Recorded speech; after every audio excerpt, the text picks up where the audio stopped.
I wanted to take, in this section of the agenda, just an opportunity to kind of report on some of the things that we have been doing over the past couple of years since we last met. Each year I am required to report to the convention of some of the things that we have been involved with, and part of these remarks are in the packets that you have, and part of them are things that I would like to just talk a little bit about. The Constitution of the AFL-CIO, the New Hampshire AFL-CIO, says that, we pledge ourselves to a more effective organization of working men and women, to securing them the full rights of recognition and enjoyment of the rights which they justifiably are entitled to the achievements of ever higher standards for the living, working conditions, to the attainment of security for all people, to the enjoyment of leisure which their skills made possible, and to strengthen an extension of the way of life and the fundamental freedoms which are the basics of a democratic society. Yeah. And I don't think many members have had the opportunity to really open the front page of the Constitution and to go through it and to see what those phrases say. And also the preamble and other things that we have along the wall also provide some insight into why it is that we exist as a state federation. This pledge that people take when they become union members, and millions of people around this nation have done so. They sign a union card. They make a commitment to stand up for what's right, to defend the working conditions of all people, whether they are union members or non-union members. They fight every day, in the pledge that they have taken and taking that seriously, to say we are the leaders of the working men and women of the state of New Hampshire, the United States, and the world. And every day, those union members do this. And there's a reason why we call it a pledge. And there's a reason why people raise their hand. And there's a reason why people stand up and swear to that pledge. It is critical to who we are. And for all of you who are in here, and all of the people that I've ever met who have taken that pledge as union members, take that seriously. When we talk about brothers and sisters in the labor movement, that is an incredible admission about who we are and the kinds of things that we care about as union members and the relationships that we share collectively. We have joined in New Hampshire and around the country in pushing for higher standards of living. We have introduced legislation time and time again. Sometimes we were successful and others we were not. But certainly we have introduced legislation, and the most important one recently, and it was directly as a result of the AFL-CIO's involvement. And as a matter of fact, when the governor signed the bill, she invited the AFL-CIO to be part of the signing and handed the pen. And that was the equal pay for all workers in the state of New Hampshire. That is the law of the land in the state of New Hampshire.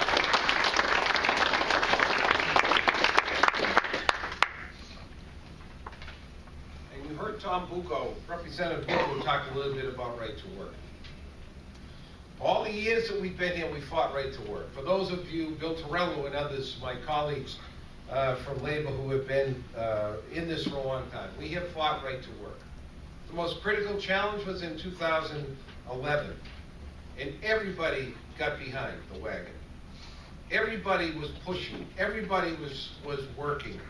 From the days of the food fest out in front of the state capitol, to the bagpipers from the firefighters, to getting thrown out of the gallery in the state legislature, to asked to leave the state capitol because there were too many of us. We stood there. We had prayer sessions. We had other things that were important to us to make sure that we won. And in the end, the most difficult time we've ever faced on right to work, we were able by a very slim margin to beat those people back And all of you in this room should be congratulated for that effort. And I applaud you for all of that work that you did during. And we continue to face that issue. We face it this year, as Tom mentioned, and we will continue to face it. But we've done so at a time when we are organized in a way that we can be effective. And the way that we're effective is that we do two things.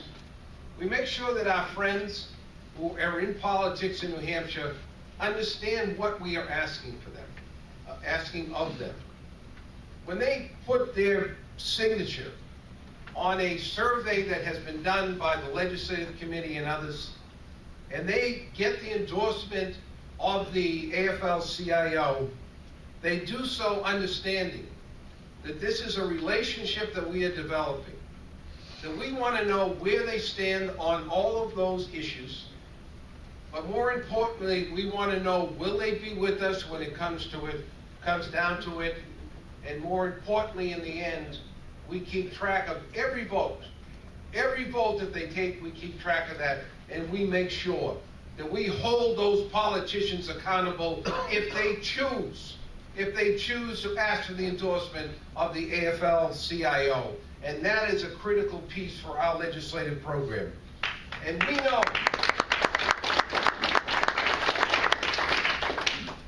we know how critical that is, because when we're in tough fights in the legislature, we need to make sure that our friends are in that room and that we are clicking off the votes on our behalf.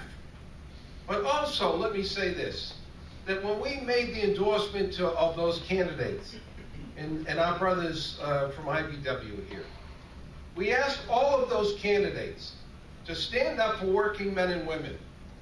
And we said to them, we want you during this strike to engage on the picket lines, to reach out for those workers in IBW, to talk to them on the picket line, and to be part of standing up for what's right for working men and women in the state of New Hampshire. And dozens and dozens and dozens of people from state representatives showed up and stood with the people from IBW 2320, and I think we should all be proud of that.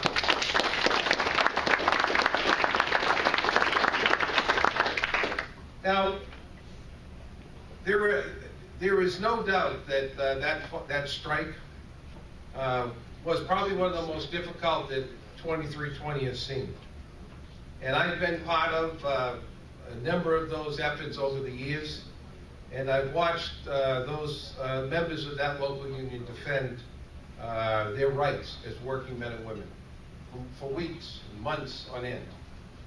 But there are also other people, and the people from the Guild here, who in less of a more quiet environment have been trying to adjust the newspaper business over the years to try to adjust that business.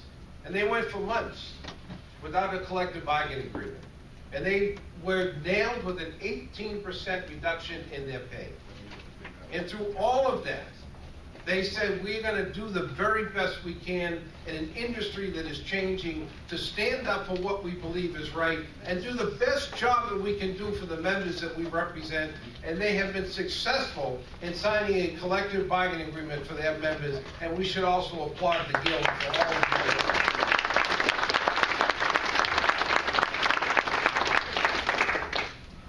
Let me now speak to you about, you're going to see a little bit later on, a video from the National AFL-CIO from Richard Trumka.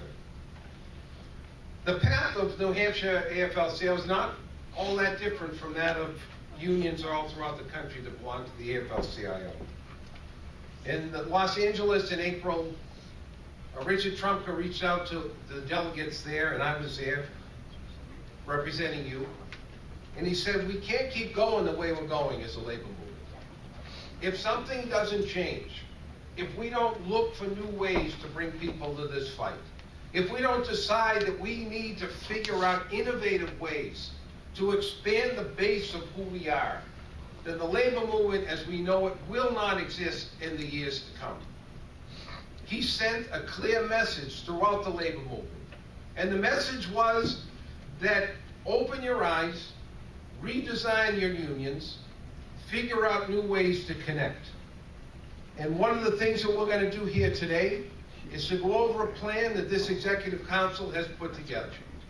And they put together a plan which sets the direction for the AFL-CIO in the years ahead. And I applaud the Executive Council to go, having gone through that process, as difficult as it was at times, to go through that process and produce a document that you can see that sets a direction, the future direction of this AFL-CIO, and I applaud them for doing that.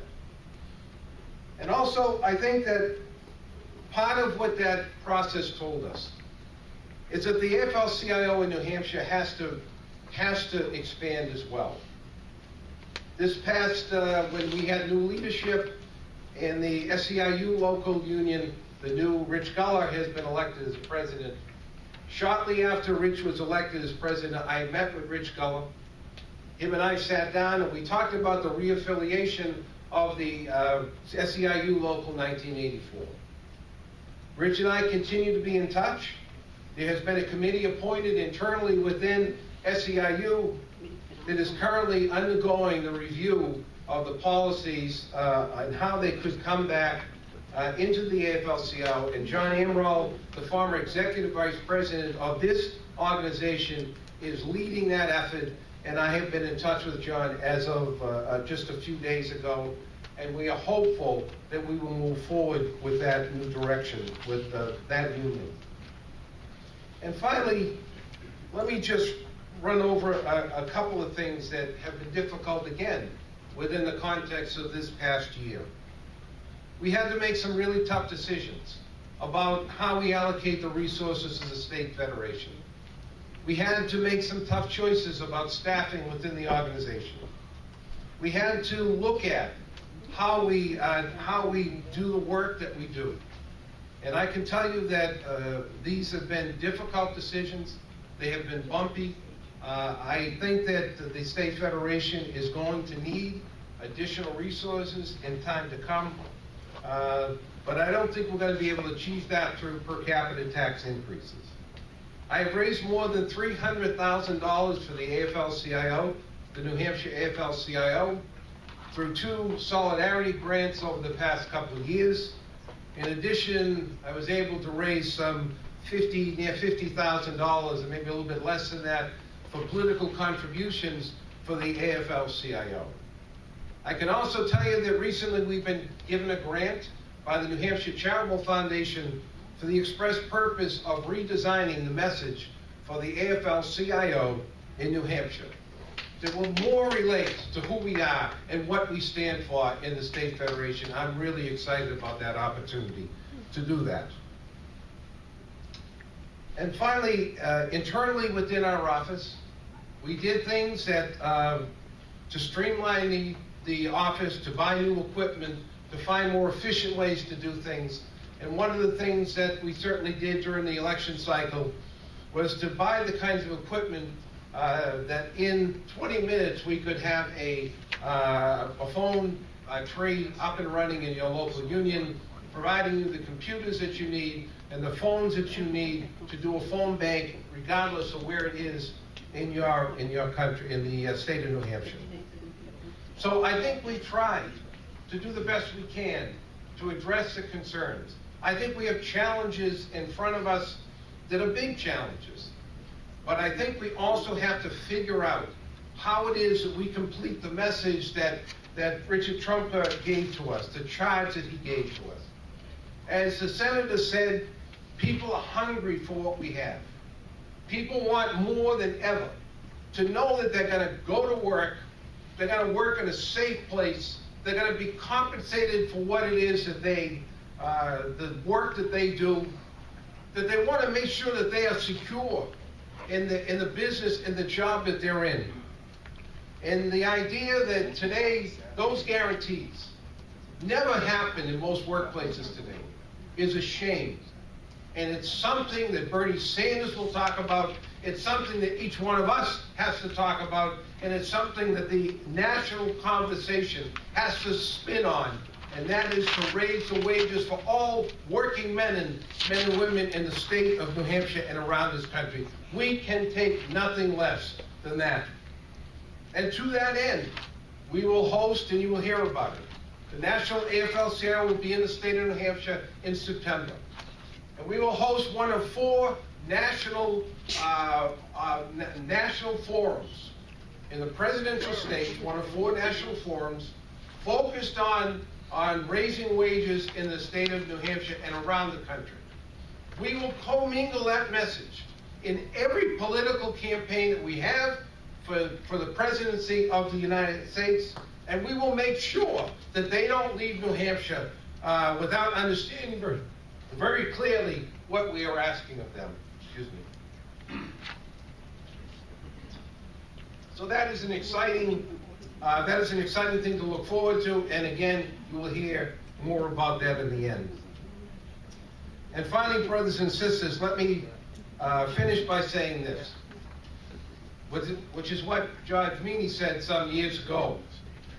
He said the basic goal of labor will not change. It is as it has always been, and I'm sure always will be, to better the standards of life for all who work for wages, and to seek decency and justice and dignity for all Americans.